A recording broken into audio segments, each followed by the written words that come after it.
उत्तर प्रदेश के मिल्कीपुर में उपचुनाव होना है 5 फरवरी को।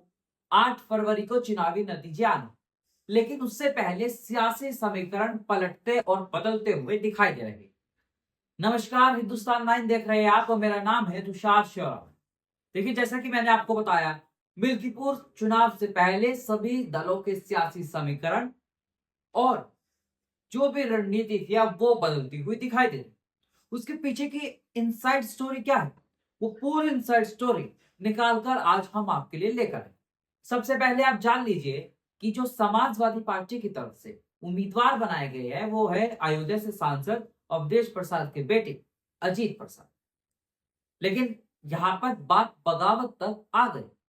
अजीत प्रसाद को टिकट देने के बाद समाजवादी पार्टी के बड़े नेता सूरज कुमार ने पार्टी से इस्तीफा दे दिया। आपको तो सूरज कुमार के साथ 500 से ज्यादा स्थानीय नेताओं ने इस्तीफा दिया और सूरज कुमार ने आजाद समाज पार्टी यानी चंद्रशेखर आजाद की पार्टी, जो कि नगीना से सांसद है, उनकी पार्टी ज्वाइन की और टिकट पाकर वो मिल्कीपुर का उपचुनाव लड़ने के लिए आ गए।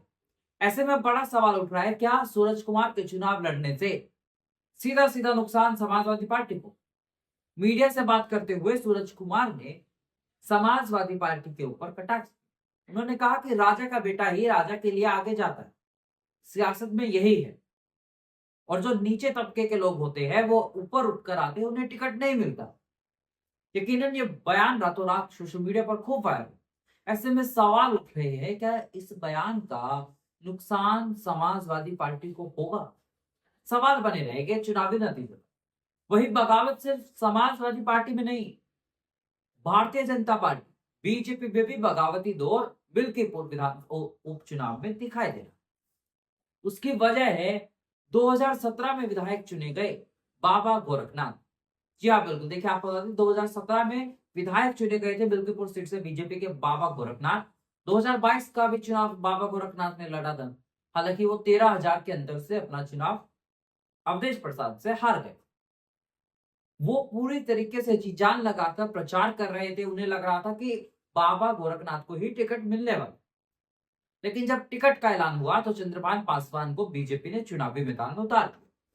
और अब सियासी गलियारों से खबर ये है कि चंद्रभान पासवान को टिकट मिलने से बीजेपी के पूर्व विधायक बाबा गोरखनाथ बागी तेवर दिखा रहे।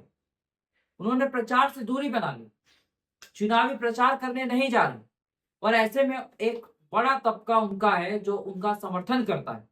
ऐसे में अगर उपचुनाव में वो तबका बीजेपी से खफा हो गया तो क्या बीजेपी ने जो पासी समाज के उम्मीदवार को उतारकर अपना दाव चला था, क्या वो फेल होता हुआ दिखाई? सवाल ये भी देखिए, बिल्कीपुर विधानसभा में कुल 55,000 पासी वोटर और बीजेपी ने भी अब पासी उम्मीदवार उतार दिया है, चंद्रभान पासवान। और वही समाजवादी पार्टी की तरफ से अजीत प्रसाद भी पासी उम्मीदवार। अभी तो देखिए, जनता का फैसला बताएगा कि जनता ने किसे चुना और किसे नहीं। लेकिन अब बात इंडिया गठबंधन की भी तरफ। कांग्रेस समाजवादी पार्टी को बड़ा झटका देने की तैयारी में। कांग्रेस अपना उम्मीदवार मिल्कीपुर में उतारने की तैयारी में। आपको बता दें, कांग्रेस के सहारनपुर से सांसद इमरान मसूद ने कहा कि अगर समाजवादी पार्टी को दिल्ली में आम आदमी पार्टी मजबूत दिखती है और वो बीजेपी को हरा सकती है, तो उत्तर प्रदेश में अखिलेश यादव बोलकर दिखाए कि कांग्रेस के बिना हम चुनाव जीत जाएंगे।